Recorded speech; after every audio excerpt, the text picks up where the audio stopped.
Hello, good folks, and welcome to my review of the first-person shooter RoboCop Rogue City. It was developed in Unreal Engine 5 by the Polish developer Teon, and it was published by Nacon in partnership with Metro-Goldwyn-Mayer, who still holds the rights for the IP. The game was released in late 2023. And of course, it will be hard not to compare it with their previous action game, Terminator Resistance. I won't be getting into depth and comparing those two. All I can say is everything they did with Terminator Resistance, they made it far better with RoboCop Rogue City. The game is set between the movies of RoboCop 2 and RoboCop 3, and to my surprise, Peter Weller is back and in the role of RoboCop, and he does an outstanding job. If you're familiar with the movies, you will recognize the setting and the characters. If you haven't seen the movies before, I actually recommend you to see at least the first one, so you'll get a feeling for the IP and what's to come in the game. The game itself is filled to the brim with cheesy 80s one-liners, and it feels great. It's awesome. If you're familiar with the 80s action movies, you will feel right at home with RoboCop Rogue City.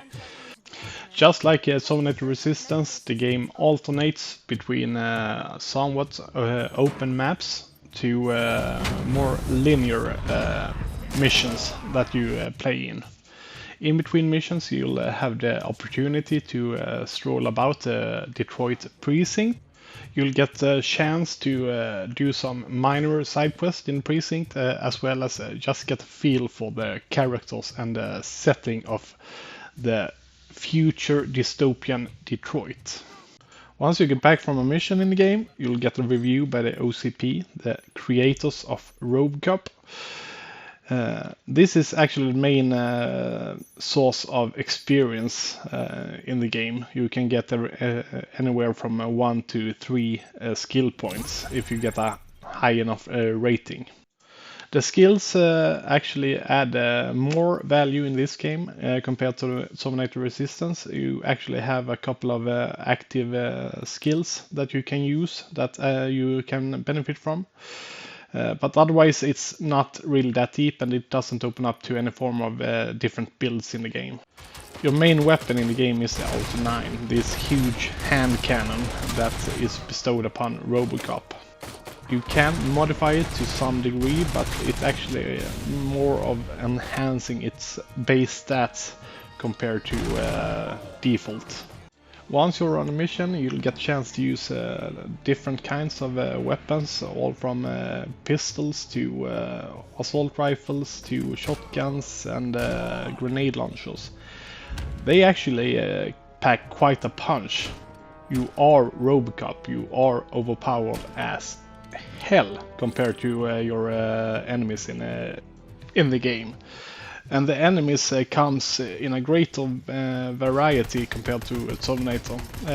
You have 3 or 4 major enemy groups that you combat in the game, and they actually have quite a good variety of different kinds of troops. There is actually quite much to do in the game besides just following the main campaign. There's lots of side missions that actually matters, and you feel like you contribute to the world, this dystopian Detroit. You'll have the opportunity to make moral choices throughout the game. Obviously, this is no choices matter game like Life is Strange or something like that, but it feels good to have the opportunity to make some choices. Of course, I won't spoil anything that happens in the game, but they do have some minor consequences in the world. I actually like the voice acting of the game. It's of a much higher quality than, for example, Terminator. I do understand that, of course, it's very subjective to how you rate something as voice acting, but it actually brings a lot to the game. Overall, Teon have managed to deliver RoboCop to the world of gaming. You feel like a RoboCop. You move slowly and heavy. You have this huge anti-aircraft gun to your disposal to dismember your enemies. They have also delivered this punk city dystopian Detroit with these off-the-rails enemies and criminal activities that you can counter in the game. The variety in the maps is it's good actually. You have this all from downtown Detroit to these suburbs and to the high-rise buildings. It really does bring a lot to the game. I capped my game to 60 FPS and it has performed without any major hiccups. I haven't encountered any major bugs or minor bugs for that matter. I played the game on normal difficulty and it was okay. It was easy, but I don't know if I would like to play it on a harder difficulty because you like to feel like RoboCop, this OP man and machine. It took me between 12 and 12 and a half hours to complete the game, all of the main campaign and the majority of the side missions. So on to the rating and would I recommend a buy? So on to the score. 8 out of 10, no doubt. The game is great, it's awesome. Theon managed to copy the cinematic RoboCop and paste it into this video game setting, and they did it so good. Credit where credit is due. Theon, you did a great job. The 80s setting and dialogue in the game is excellent. Everything from the CRT TVs to the punk rock music to the African American sergeant that has an awesome mustache and is hard as nails. And lastly, I cannot overstate how awesome it feels like being RoboCop. You have this heaviness to your stride, you have this huge cannon, this awesome voice acting, it's perfect.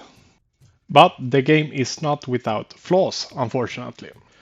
And for me, the biggest flaw of the game is actually these periods in the game where you glitch into the memory of Alex Murphy.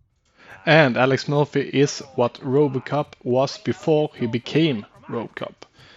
This family man, human cop. These memories doesn't add anything to the game whatsoever. So I think it would have been a better game without it, or if they did something different with it. Number 2, the inconsistency between aiming down the sights and having this digital aim. It's not a huge problem, but it's clunky and it actually makes me want to use the weapons in the world far less than what I could have been if they just consistently used aiming down sights instead of this digital aiming.